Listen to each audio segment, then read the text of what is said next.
Here's a look at today's headlines across Houston. Hello, I'm Len Cannon. First, a powerful promise from a grieving mother demanding justice for her daughter whose body was found near Brays Bayou last week. Family and friends spoke out at a vigil for Persia Amara Conway, saying they don't believe her case is being taken seriously because she was a trans woman. Maria Aguilera has more. The Montrose Center filled with love for Persia Amara Conway. It's not only about mourning.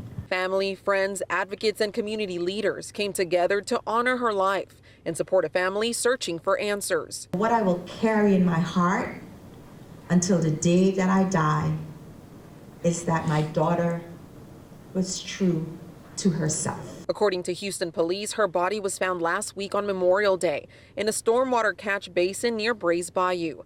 Those who knew her say she was loved and deserved better. This is the time to heal, to restore, to show them that we're standing together. Throughout the evening, speakers called attention to violence against trans women. Lift up the names of those that we've lost. Taking a moment to honor Jade Roberts, another trans woman killed in Houston earlier this year. Before the vigil, she's crying my tears because I've cried. Family gathered to share a few words. Her entire life was dedicated to being seen and to be left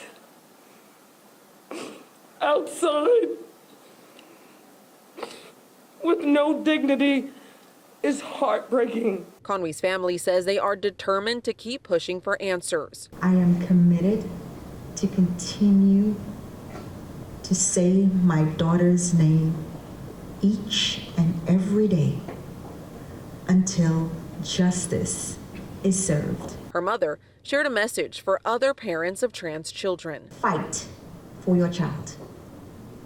It is worth every breath in your body.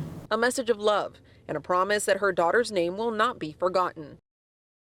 That was Maria Aguilera reporting. A 19-year-old is in the hospital after investigators say he was shot in the head in a home in the Humble area. Harris County deputies say an 18-year-old is in custody.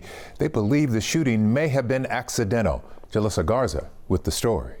According to the Harris County Sheriff's Office, deputies were called to this home in the Humble area at around 1:20 this morning for a shooting victim. Investigators say a 19-year-old was shot in the head and an 18-year-old suspect is in custody. Detectives say they do not believe this started as a fight. At this point, it seems as though it was the tragically accidental discharge. Investigators say the woman who owns the home was the only adult there. They say she tried to render first aid, then drove the 19-year-old to a 24-hour emergency clinic. Detectives say the 18-year-old suspect went with them. From there, the 19-year-old was airlifted to Memorial Hermann in the Texas Medical Center. Meanwhile, a neighbor told us he wasn't surprised when he realized which house was involved, but he says he was concerned to hear a gun was involved. Kids just hanging out is one thing, but having access to like guns and weapons and stuff in a neighborhood full of kids and families, that's kind of scary. Investigators say the gun used in the shooting has not been found. They did recover a second gun and say that gun was stolen. Investigators say they are still working to figure out where the gun used in the shooting came from.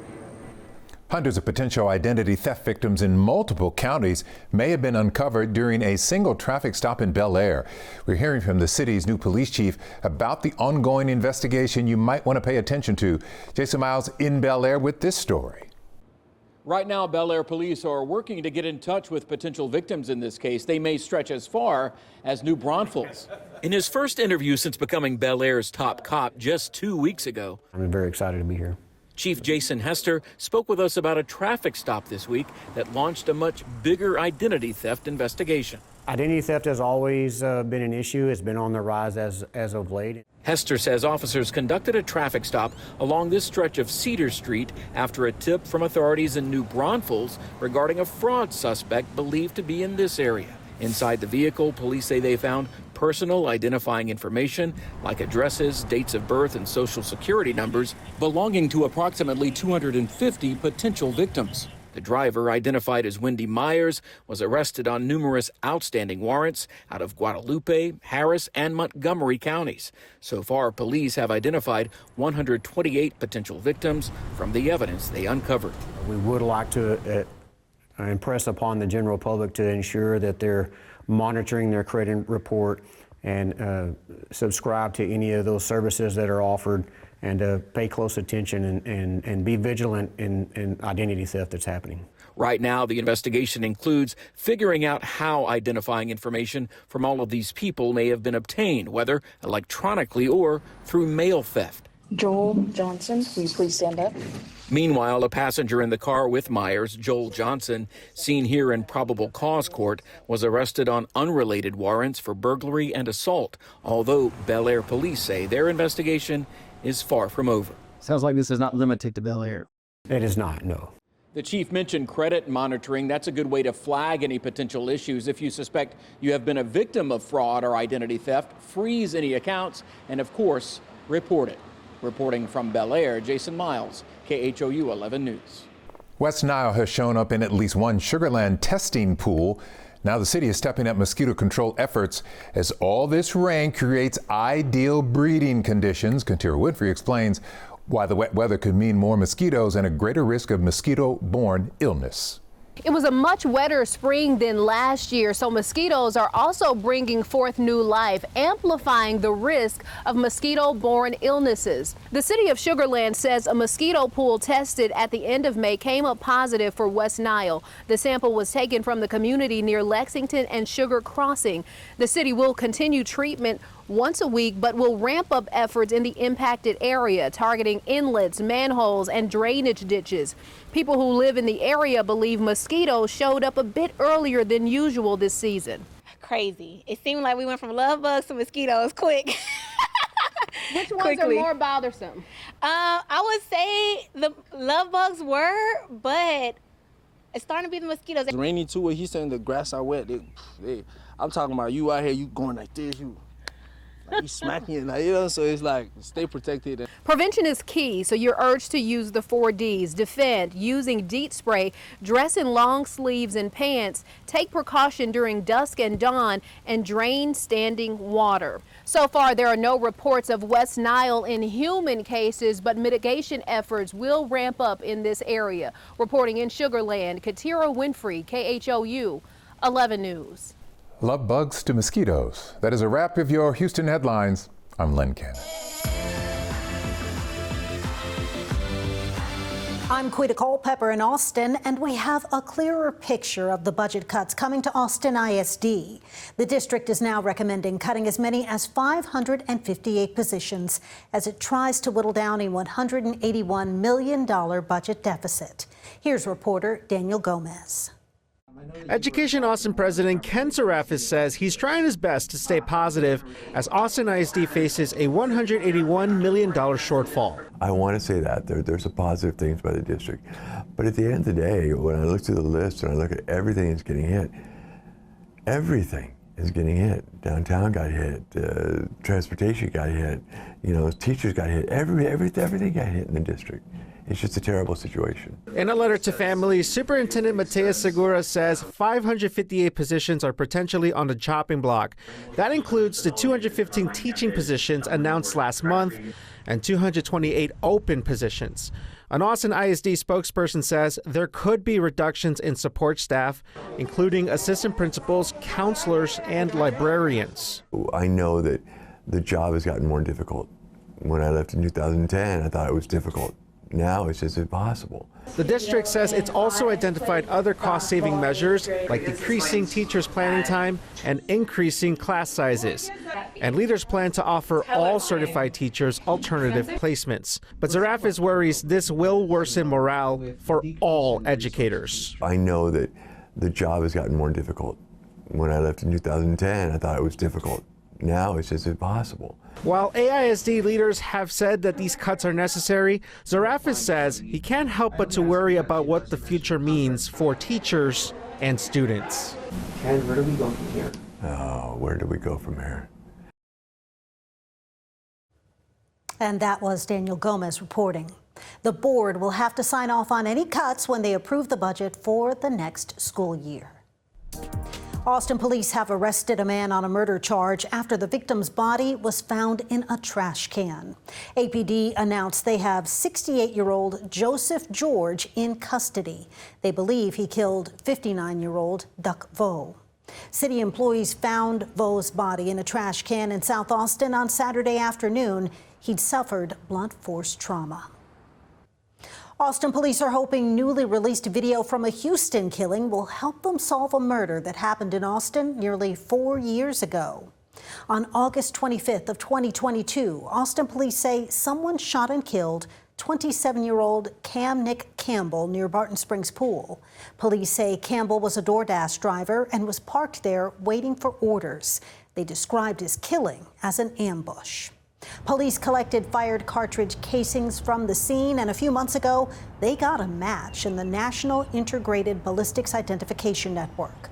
Law enforcement uses the database to see if the same weapon is used in different crimes. They believe the same handgun was used in a Houston murder a month after Campbell's death. 53-year-old Charles Blair died in the Houston shooting. Police released surveillance video from the Houston case, and they say 2 people in the video are considered persons of interest. Now, police are hoping someone will recognize them so they can solve both murders. It could be. I mean, you know, somebody knows these individuals, right? Your family members, I don't care if I put a mask on them or whatever, you know how they walk, you know how they carry themselves. Somebody is going to see this, I hope, and will call it in, you know, and do the right thing. I mean, we have 2 victims that are linked to this one firearm. They both need justice, and we need the public's help for it. When we spoke with Campbell's wife shortly after the shooting, she described him as a sweet and loving person. She said she hoped whoever did this would turn themselves in. If you recognize the persons of interest in the video, you're asked to call Austin Police. Austin police are searching for the driver involved in a hit and run that left an Air Force firefighter with devastating injuries. Investigators say 23-year-old Dominic Dubas was hit while walking on South Congress near William Cannon Drive Saturday night. Reporter Brianna Perez spoke with Dominic's mother about her search for answers. A family now searching for answers following a hit and run Saturday night. It's heartbreaking knowing that there's somebody else out there that caused this to my son, and for them not to, have any consequence for leaving my son left for dead on the side of the road. Melissa Dubas says her son Dominic is an active duty U.S. Air Force service member stationed in Alaska who came to Austin on vacation with friends. She says around 10 p.m. her son told her he was heading out from his South Austin Airbnb to get food. He was going to go get some dinner from the Popeyes right down the street, and that he was going to come back. I had not heard from him after that. According to Austin police, officers responded to reports of a person lying on the roadway on South Congress near William Cannon Drive. When they arrived, they found a man with serious injuries. He was later taken to St. David's Medical Center. Investigators say they believe he had been struck by a vehicle while walking. The driver left the scene. You know, it's heartbreaking to know that your son is somewhere dying and you're not there with them to help them and to hold their hand. Melissa says her son suffered a severe traumatic brain injury and spinal cord damage, which required emergency surgery. He is now on life support. Right now I'm being told the best possible prognosis for him is to essentially be on some sort of lifelong care, and that would involve him being basically constantly cared for.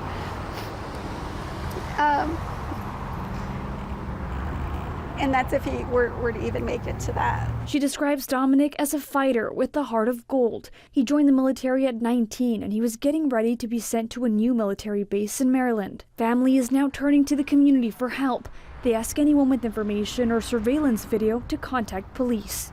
I just feel like that person should have stopped and not left him on the road like that, even if it wasn't anything intentional, and to just leave him lying there and essentially dying. I just don't think that it's right. I think that somebody should answer for that. In South Austin, Brianna Perez, KVN News. A former Austin police officer wants his job back, and he's filed a lawsuit to try to make that happen. Christopher Taylor was found guilty in the 2019 death of Maurice Da Silva.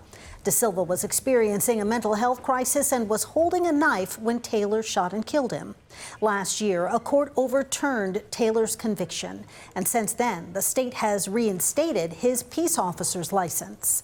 Taylor's lawsuit against APD argues his conviction is the only reason he lost his job and that APD ought to give him his job back now that his license is reinstated. A spokesperson for the city of Austin says the city intends to defend itself against the lawsuit in court. And that's all from us here in Austin. Hope you have a great day. There are folks that are not going to be happy with this study. They weren't happy with the previous studies. I want the four of y'all know who you are, to make this make sense. Because we want to make sure the bay is safe.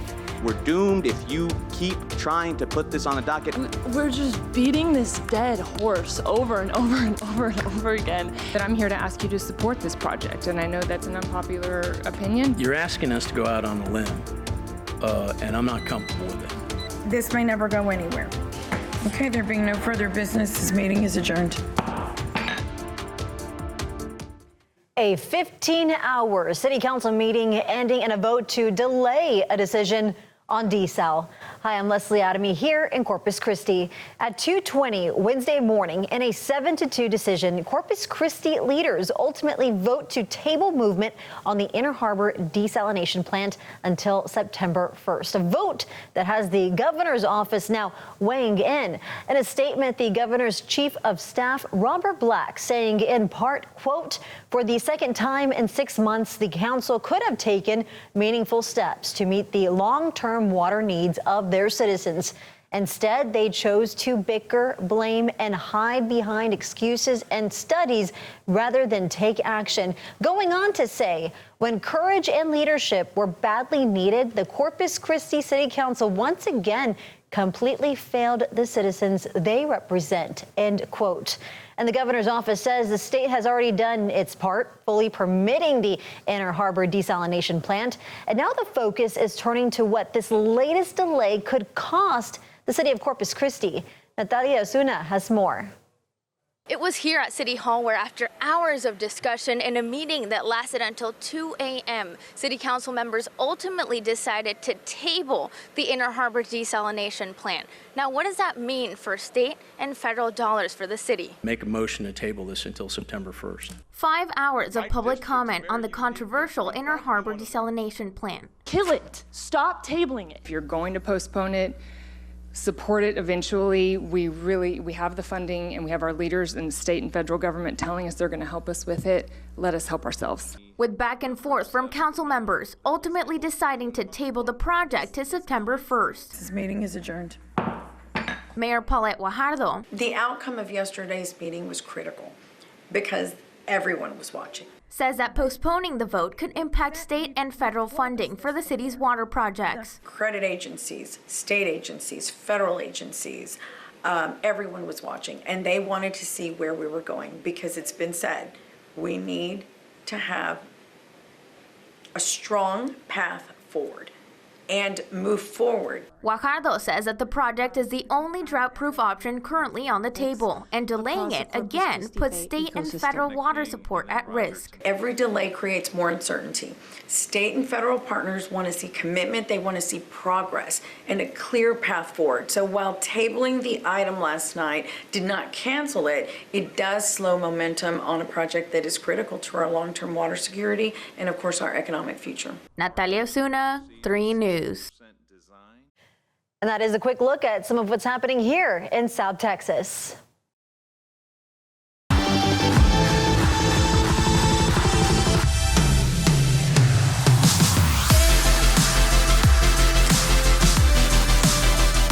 Hello, I'm Bill Taylor. Water vapor, the X-ray of the atmosphere. And I've got radar on here too. And you can just tell from this view, Texas looks a little on the messy side. So much moisture, so many thunderstorms. You know, without high pressure in control, which is typically a temperature inversion, an upper level cap that really inhibits thunderstorm development. Well, without that, we're just free to roam and get these thunderstorms started, especially in daytime heating. We've had some really big complexes coming out of East Texas of late, and those have been moving from east to west. And then the dry line's been very active out across West Texas. Of course, you can never count out Southeast Texas and East Texas with all the Gulf humidity this time of year, getting showers and thunderstorms in daytime heating hours, especially when you've got plenty of moisture moving in from the Gulf. We've been watching a trough axis out here. That's just an elongated area of low pressure, not organizing, not seeing any kind of circulation necessarily, because there's a lot of wind shear out in the Gulf right now, and so very disorganized. It was just going to be some added moisture for the Louisiana area, maybe even Florida. And speaking of the tropics, let's again recap the 2026 hurricane season outlook. On average 14, but this season 13 expected. Of those 13, 6 should become hurricanes, and of those 6, 2 would go Category 3 or greater, which would be a major hurricane. Remember, we don't really see hurricane season get active until mid-August, and that's historically on average. But we could see a little bit more Gulf activity, sometimes June and July. Let's get back to water vapor. I want to show you the weather maker for Texas. It's going to be out to the west this time. Area of low pressure that's sinking south, pretty much off the west coast and down to the Baja, is going to enhance a good southwest flow. And that was the setup that led to a lot of rain in May. And we've got plenty of moisture in place coming in from the western Gulf. The precipitable water values are high, so we're expecting decent rain coverage without high pressure in control. And since I'm talking about that, there's a high over the east, but watch what happens in the coming days. We're uncapped, and then the high is going to start developing in the wake of that low moving north, and that should shut down rain chances for a little bit as we get into mid-June. But in the meantime, keep the umbrellas within arm's reach. Here's a look at Wednesday into Thursday. For the morning commute, it looks like from Houston up I-45 towards Dallas, and even I-35 north of Austin could run into some rain on the early morning commute for Thursday. Be aware of that and stay weather aware. Make sure you download an app from Tegna and we get things going for you. East Texas, you can see 5 p.m. afternoon heating is going to fire up some downpours, and then this is widely scattered action. So Thursday is going to be pretty decent coverage on afternoon rainfall. And then I'm watching this complex that's in the forecast for Friday morning along the Rio Grande with more scattered showers for Friday. And then Friday afternoon into the evening hours, daytime heat firing up some more. I'll tell you, Thursday, Friday, even into Saturday, 7 a.m. doesn't look too wet. But by Saturday afternoon, we start filling out some pretty good rain from Del Rio up through San Angelo, also southeast Texas. And then into Sunday, it should start thinning out just a bit as we expect rain chances to begin diminishing on the second half of the weekend. Speaking of the rain, it still looks like close to 2 inches in the San Antonio and Austin area, about 1.5 inches or just about in the Dallas-Fort Worth area, only about 1 inch of rain for Houston. Here's the extended forecast as we look at about 10 days out. We're still above average for rainfall, and most of it probably looking at Saturday as far as widespread. Friday really too, actually. So Friday, Saturday is when we're going to see probably the best coverage of rainfall. And then look, by Sunday, Monday, you can really see things drying out. Boy, those triple digits for El Paso really stick out, as hot as 101 next Wednesday, and a lot of 90s for sure are on the way for next week. For Texas News Now Weather, I'm Bill Taylor.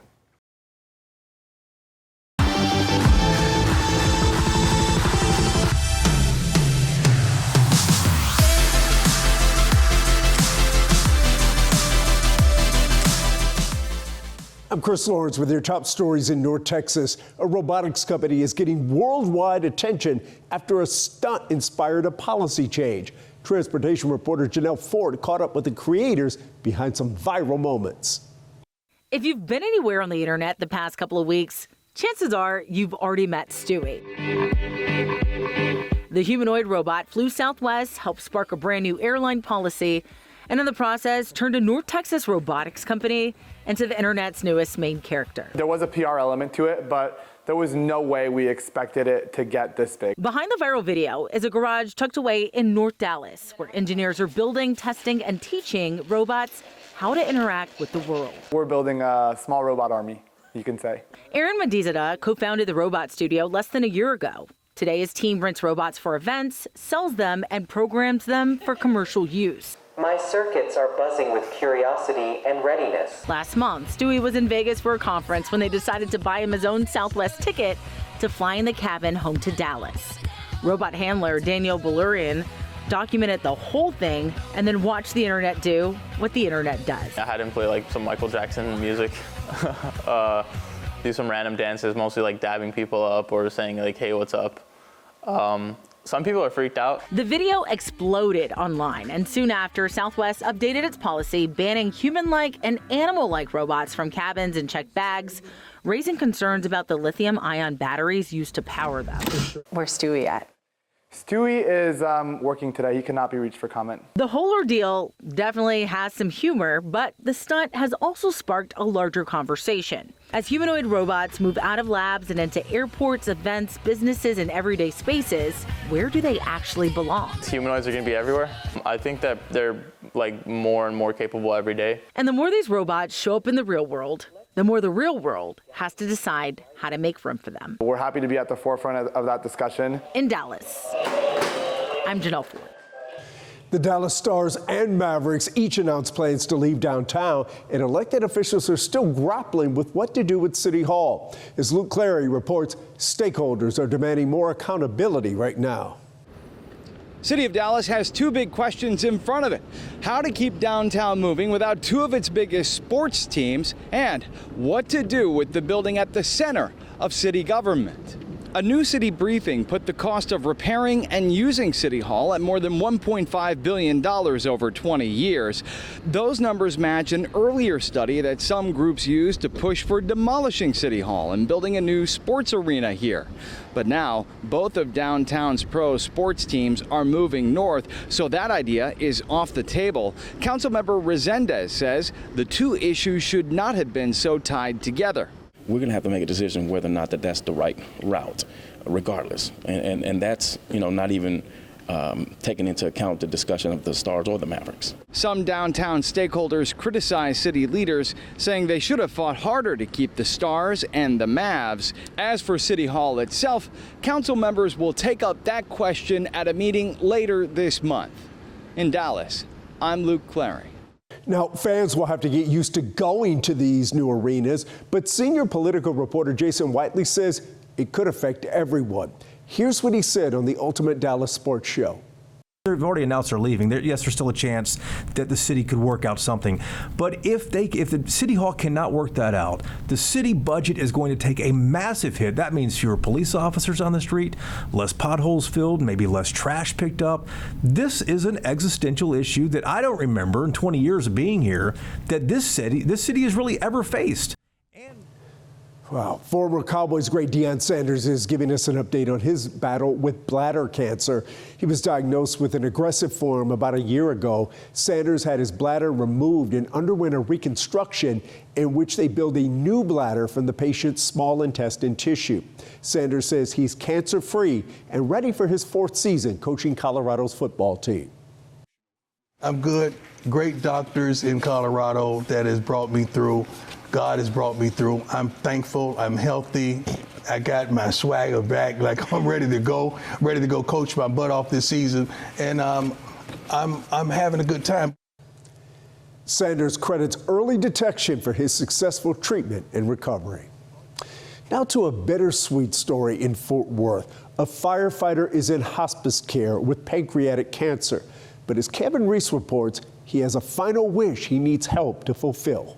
At a home on a hill in Glen Rose, time is fleeting for Todd Brook. It's pancreatic cancer, and the Fort Worth firefighter has already lived past the 6 months that doctors gave him. He's still fighting, so this was what he wanted. Wanted to help his wife, Jennifer, fulfill his last wish. Well, now he can't talk, and he can't open his eyes, and He responds to some. He'll squeeze a hand or lift an eyebrow. And as soon as I asked him if he still wanted me to do the interview, it was a apparent yes. Because before his cancer diagnosis, they knew Jennifer had polycystic kidney disease and would need a transplant someday. Todd wanted to be that donor. He no longer can, but he knows someone else could. I'm optimistic that God will find me a kidney.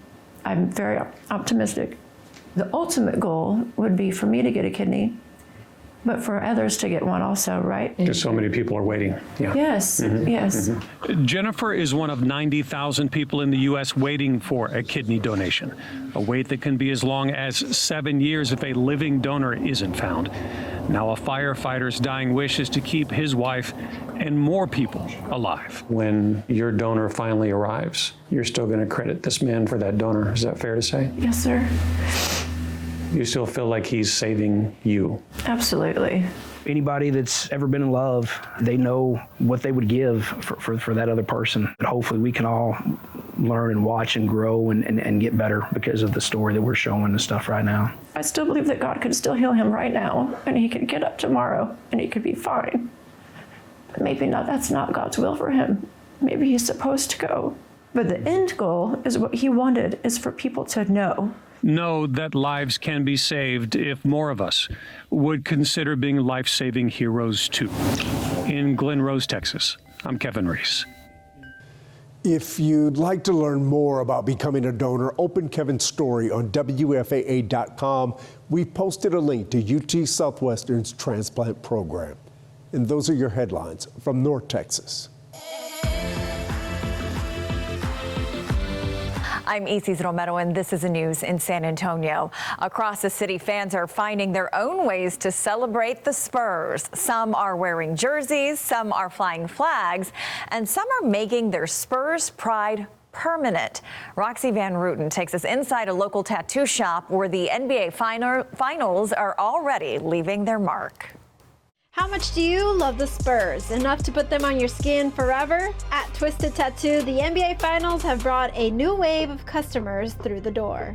Here at Twisted Tattoo, one of the most highly rated tattoo shops in San Antonio. I'm with Fonzie Delgado. Hello. Here to talk about the Spurs making it to NBA Finals. All the hype around the Spurs right now is boosting sales. Yes, it's definitely increased. We've seen an immense amount of traffic coming in just from San Antonio Spurs fans wanting to get something on their skin, such as their classic logo, or just coming in to consult about their next future pieces in commemoration with the Spurs doing so good and heading to the NBA Finals. The designs range from small and simple to full custom pieces, but the most requested one, the symbol that's been part of San Antonio for decades. I would definitely say the iconic logo, it's classic, it's timeless, and people would love to get it to represent their city by putting that logo on them. For some fans, the tattoo is about the team and the generations who grew up with the silver and black. Earlier, I saw a gentleman that watched the dynasty run through the whole championship. Then I also saw his daughter come in that same day and get the Spurs logo tattooed on her just because she loved the memories that she spent with her dad watching the Spurs game. And with the NBA Finals now underway, some fans are already thinking about what a championship could mean for the city. I definitely think if the Spurs win another championship, the city of San Antonio is going to be electric. Everywhere is going to be packed. Every tattoo shop is going to be busy just because everyone is wanting to get this historic moment tattooed on them and represent their city in the best way that they can. Well, the NBA Final tip-off is tonight, and all across San Antonio, the silver and black are already leaving their mark. Roxy Van Ruten, KENS 5. Downtown is seeing an influx of out-of-town basketball fans this week. Reporter Jeremy Baker went downtown to talk to fans from the Empire State. This was my assignment today, to go downtown and purposely talk to Knicks fans. In a sea of Spurs fans, New York Knicks nerds at first were only seen in passing. I think they're all hiding. They must be scared for a reason. The animals agree. The ducks saying those rooting for the Knicks are quackers, and dogs saying they're the pits. That's a pit bull. Get it? Knicks fans calling all Knicks fans! After about 30 minutes and my deadline quickly approaching, we finally found Knicks fans and nationwide travelers, Joe and Morgan. What do you think about Spurs fans here? I mean, it's normal. We're in their city, so we expect it. I mean, they're kind of weak. I would be out in my city cheering, chanting us on. Wait a minute. Who does Debbie Downer think she is? My name is Maddie. I'm from New Jersey, live in New York. Let's go Knicks. Like many out-of-towners, she's here because the cheapest tickets on StubHub for Game 1 at the Frost Bank Center only cost $700, compared to Game 3 in New York City costing close to $5,000. That's what we did because it's cheaper for us to come here, fly down here, stay a night, than it is to get a ticket to Madison Square Garden. That's why we want to kind of take advantage of it down here and kind of come down south and see that and see what happens here. So we already know what Maddie thinks about the Knicks and totally disagree with her prediction for tonight. Knicks! But what does she think about San Antonio's #1 attraction? Riverwalk's kind of empty. It's pathetic. That's it. I'm done. From downtown, a defeated Jeremy Baker, KENS 5. San Antonio takes care of its own. San Antonio Shoemakers is making sure the Salesian sisters are comfortable for the NBA Finals. The sisters have gone viral for their support of the team throughout this playoff run. San Antonio Shoemakers donated shoes to the group. SAS says the sisters' joy, kindness, and spirit have captured hearts across the country, and they were happy to make sure they were comfortable for the miles ahead. Eric Corgi has predicted the Spurs will win the NBA Finals. The popular pup has become an online sensation with her NBA predictions. Eric Corgi is in town for the Finals. John Coker met up with her today. Guys, the talk of the town right now is coffee and corgis. I'll explain, I promise. In anticipation for tonight's big game, Spurs versus the Knicks, we got an excited group of Spurs fans that are wrapped around this building going into Indy Coffee. And here's why. We have no idea what's going to happen tonight, but there is one viral guru who perfectly predicted every single win of the Western Conference Finals, and she happens to be in the building right now. The energy hit before the coffee was even served, and it was all about one thing. Lilo, better known as Steph Curry, the Air Corgi. She's won the hearts and trust of millions of followers online for her spot-on sports predictions. Just to see all the Corgi people and all the fans just come up to us and just say how much it meant to them for the Corgi to pick them. It's just crazy. So I love this fan base. It's really, really awesome. Spurs fans packed out Indy Coffee for sweets, selfies, and a little Corgi confidence going into Game 1. All right, you got to give us the play-by-play. Who's going to win tonight? Don't ask your mama. I'm asking you. Based on Steph Curry's predictions, I think we're going to win. I think you might be right. Go Spurs, go! We got this. As a fellow Corgi mom, they are never wrong.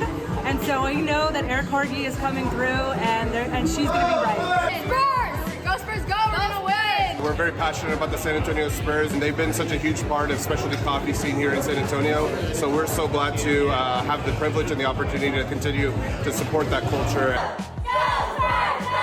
So how will things play out in this series? Steph Curry is standing on her last post and calling it for the Spurs in 7. From Indy Coffee Club with some excited Spurs fans and Spurgies, John Coker at KENS 5. Go Spurs, go! Go Spurs, go!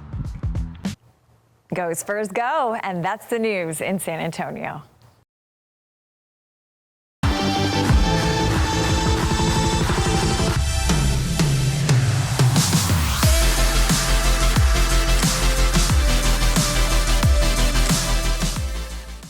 I'm Bailey Bates. Here are your headlines from Central Texas. A priest is now headed to prison for the rest of his life for sexually assaulting 2 women. 57-year-old Anthony Odiong worked in Central Texas between 2006 and 2012, but his crimes didn't come to light until a decade later when one of his victims approached Waco PD with her story. Our Cindy Walker was at Odiong's sentencing. She spoke with jury members, state prosecutors, Odiong's lawyers, and detectives to get the full picture on this case. 2 women sexually assaulted by former priest Anthony Odiong. Relief at being believed. Have gotten justice. These women showed incredible strength. They had to retell their story to me, to a DA's office, and then have to come and sit in front of a jury. Odiong was convicted on 3 counts of sexual assault and sentenced to life in prison. We just felt like the only thing that reflected both justice for the suffering that the victims endured and the ability to protect our community from him in the future was life in prison. Detective Bradley DeLange, who led Waco PD's investigation, said it started with Mary Doe's report and led to combing through just under 1 million emails. I'm not out here to destroy faith. I'm just need to stop a bad actor. He cold called potential victims. Every single time the victim would just tell me, he knows, I know, and now you know. And I don't know how you know. And so there was a lot of shock. And made his way to Louisiana. You're looking for DNA.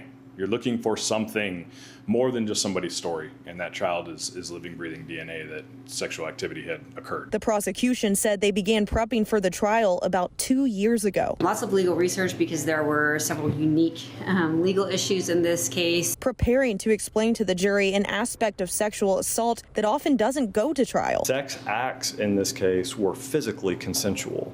The legal question became what led up to that physical consent. And in this case, it was spiritual and emotional exploitation. It was hard for the defense, too. It's a difficult case. It's a difficult anytime you get a verdict like we got. I mean, we work very, very hard for our client. An uphill battle, defense attorney Gerald Villarreal said. It's hard when you have so many victims coming out and it becomes cumulative. They're disappointed. We had a chance maybe for probation. That's what we hoped for. In the punishment phase, but the jury saw it differently. But to jurors, I felt really emotional.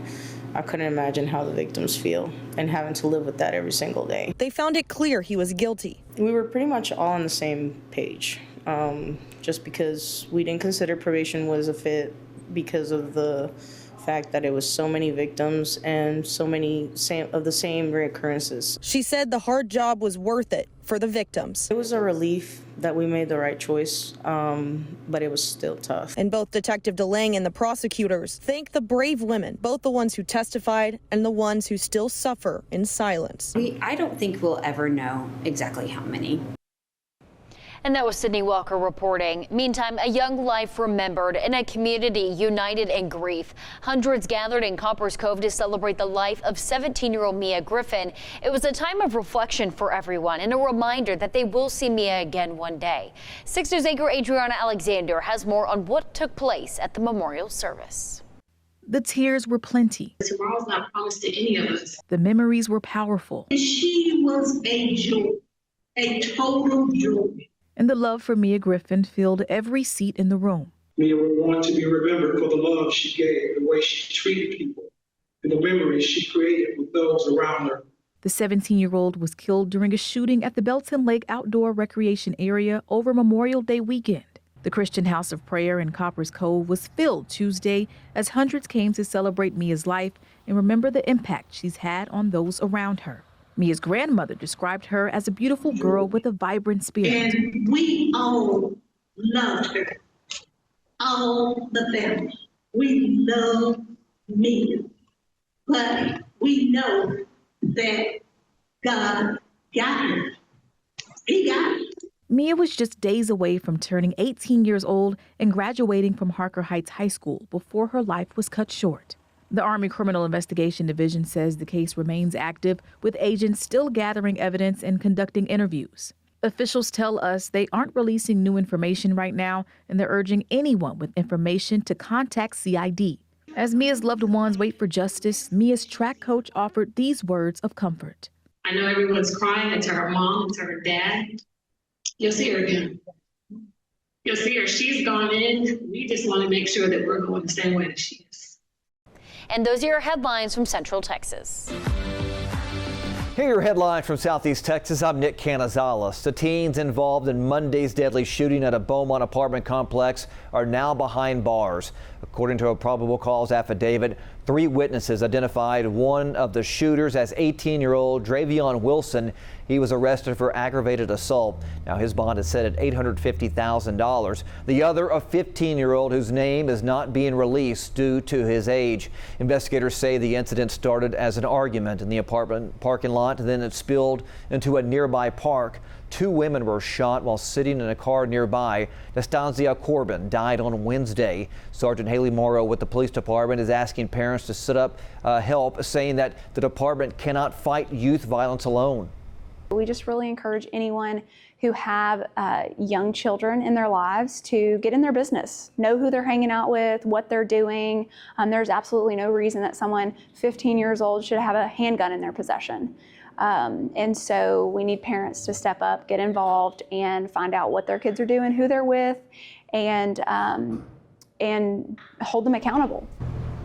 We also spoke with a woman who asked to stay anonymous for her safety. Now, she says that she's hoping Beaumont will see an end to the gun violence that has shaken the community. The crime it's only going to get worse. It's not going to get better. As long as parents are not doing what they're supposed to do for their kid, making sure that kid is on the right track, it's just going to get worse. It's summertime. It's just the beginning. BPD believes more young witnesses are out there, and detectives have been encouraging anyone with any additional information to come forward. To Jasper County now, as a wrongful death lawsuit has been filed on the death of 13-year-old Serenity Rivera. In court documents, Serenity's father alleges the crash was caused by a drunk driver. The crash happened in March near the Jasper and Newton County line along Highway 62. Serenity and her mother, Megan Martin, were killed. The suit seeks accountability and damages related to their deaths, as well as compensation for losses suffered by surviving family members. In a statement, the case lead's attorney at the law firm wrote, quote, "No family should have to endure the kind of loss this family is facing. We intend to pursue justice and accountability on their behalf." To Lamar University in Beaumont now, where one employee is being honored for his decades of service long after he retired. Reporter Danielle Tawada-Palau spoke to Franklin Horton, a man who literally built the university students enjoy today. He's the best. Okay. After more than 15 years of dedication to family, students, and country, Franklin Lynn Horton is being recognized by the city of Beaumont and former Lamar president Jimmy Simmons for his work. You can be anything you want to be. Some things you got to work very hard at, but you can do it. An unsung hero for Lamar University students. Do you know of the person who built it beforehand? Not until you told me. Horton helped expand and beautify the campus, designing and leading construction projects on many of the buildings you see today. And although that was not what he originally came to Texas for, it became his mission. I was going to start a construction company with my brother that lives in Houston, but it didn't work out. And so I saw this article in the newspaper, and it was a long one. That article had a position for Lamar University Director of Planning, Design, Construction Facilities Management, a position he was ready to take on after working for several major companies, including Boeing. And he did the job with the family in mind. I wanted to give them every chance that they could, whether they went to school or not. On Tuesday, the city recognized Horton for all he's done for the community. He's somebody who gives 110% always, and doesn't leave till the job is done, and just for him to be able to be recognized, it means so much to me that he has that moment. You don't always get everything you want out of life, okay? But when you work yourself day and night, you'd like at least get a thank you. So yeah, this is the happiest I've been in, I can't remember how long. Years. And that was Danielle Tawada-Palau reporting. Horton has been diagnosed with congested heart failure and is on hospice care. He says his only wish is to see Lamar University campus one more time. Those were your headlines from Southeast Texas. Hi, I'm Brennan Gurley, and here's what's making headlines across East Texas. NetRMA held an open house to discuss the future of Toll 49. But for some residents, the conversation isn't just about expansion, it's about safety. CBS 19's Robert De La Garza introduces us to a mother who's making sure her daughter's story is part of the discussion. Neighbors walk through the W.T. Brookshire Center to learn more from NetRMA about the future of the Toll 49 expansion. I don't want more people to be where I'm at. But Danielle Bailey walked through these doors hoping others would learn from her. So I brought this because I wanted people to see the dangers of the road as it is currently. For Danielle, a professor, teaching is second nature, but so is being a mother. My husband and I were in Dallas. He was having surgery, and she was coming home from visiting him in the hospital. Her daughter Alex was hit by a drunk driver head on. I would have been happy for her to just be hurt, but she didn't have a chance. Not with that kind of damage. First responders tried to perform life-saving measures, but she was rushed to UT Health. I left Dallas at about 3:30 in the morning and made it to Dallas in time to be told that there was nothing else they could do. I spent the next hour sitting at her bedside, holding her hand. She was hit head on. They said the force was equivalent to 150 miles an hour impact. Now Danielle has turned loss into a lesson, hoping Net RMA focus on safety before expansion. We want a safe roadway. A consultant with Net RMA, Randall Dillard, says the highest risk for deaths on Toll 49 is high speeds. But we'll find better solutions to all those issues with community input. If I don't try, then she just died. And there's no point. Alex, just 21 years old and starting her life. She knew that she could always count on her mama bear. In a meeting about planning for the future. But from one end of the room to the other. When things were unfair or when she needed help, then I would turn mama bear on her, is what I said. And this is my last mama bear. A mother sharing how the road's future is deeply connected to its past. For CBS 19, I'm Robert De La Garza. The Park of East Texas in Tyler is continuing to expand. Thanks to a grant from Texas Parks and Wildlife, that campus will soon open its gates year-round, giving the community access to a new walking trail. CBS 19's Jesus Martinez spoke with leaders about the project and what it means for the Rose City. The trail system really starts here and goes that way. It is a humble beginning. The future trailhead for phase one would be right here. Of what is expected to be a family-friendly space. Just to get out of the house and enjoy some nature. That's what the Park of East Texas is all about. Known as the home of the East Texas State Fair and other seasonal events, the 300-acre campus wants to open up their home for everyone else year-round. But then also, what does the park do in the off-season? What is the year-round activity out here? And the answer starts with a place to walk. I know our neighborhood around here is excited about it. With the help of the Texas Parks and Wildlife Department, the Park of East Texas is getting a $300,000 grant to build a 1-mile walking trail. And this is just the beginning. This initial grant is going to be the catalyst for a trail system that's going to cover about 150 acres. Mountain biking trails and equestrian components that tie into some of the livestock facilities will eventually be built down the road. So yeah, about half a mile of the trail is going to connect the south part of the property to the north side through this little saddle that's right here. They plan to keep applying for this grant every year with hopes of securing $300,000 annually to add a mile of trail at a time. This is going to increase walkability for events when you're talking about parking on the south side, getting to an event on the north side and things like that. And the project hopes to address the lack of public walking trails in Northwest Tyler and will include amenities like benches, lighting, and parking. As we open this park up to the public, I think it's going to serve a community that's been otherwise underserved in this area. In Tyler, I'm Jesus Martinez. And that's a wrap up for your East Texas headlines. I'm Brennan Gurley.